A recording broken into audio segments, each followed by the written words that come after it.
Partie 2 du tutoriel pixel art, c'est que on a commencé son dessin, on voudrait coloriser l'entièreté et on va pas commencer à s'amuser à coloriser carré par carré si on veut, par exemple coloriser la bulle qui se trouve ici, l'entièreté du ciel ici, le petit personnage, la petite ville et ainsi de suite.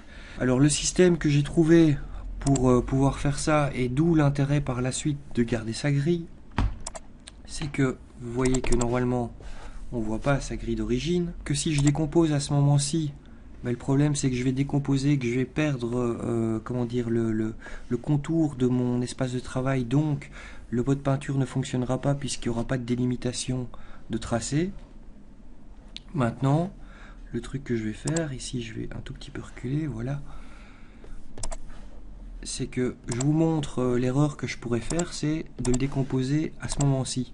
Le problème, c'est que vous voyez qu'à ce moment-là, on n'a pas le ciel et on n'a pas le sol pour pouvoir le dessiner avec le pot de peinture, enfin le colorier avec le pot de peinture. Donc, avant de le décomposer, je vais tracer un rectangle, hop, au-dessus, je vais tracer un rectangle de 1000 sur 1000, tout simplement.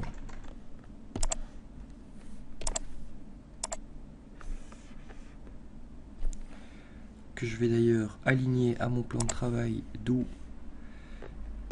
l'intérêt du départ du tuto numéro 1. Vous voyez que là il s'est pile poil mis dans mon espace de travail. Et je vais pouvoir maintenant en fait décomposer l'entièreté du truc. J'ai la délimitation sur tout le plan de travail, ce qui va me permettre de coloriser plus facilement. Vous voyez que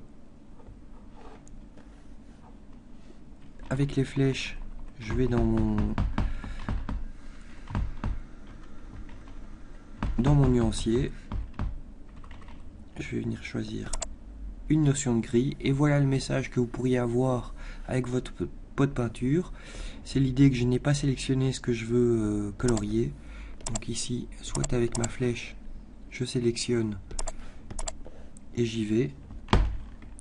Soit avec pomme A, je sélectionne l'entièreté du dessin. Ici, hop.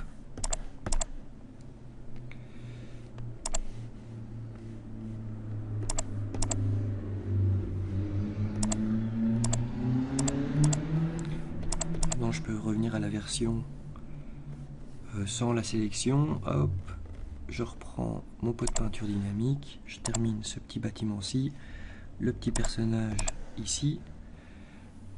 Il y a encore du bleu qui doit aller là.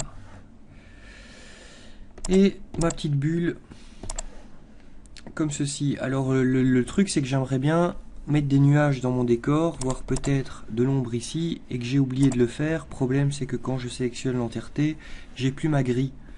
Donc je sais plus intervenir façon pixel art sur ce dessin-ci. Heureusement j'avais la grille de départ, je vais pouvoir la recopier. Je repars là-dessus, je la mets en avant-plan, je la visualise. Ici, je vais verrouiller ce calque-ci. Je reprends cette grille. Vous voyez que le problème, c'est que les contours sont encore en noir, donc j'enlève les contours. Je vais recliquer là-dessus pour pouvoir rechanger les options. Je le mets en gris. Et je repars de plus belle pour faire les nuages.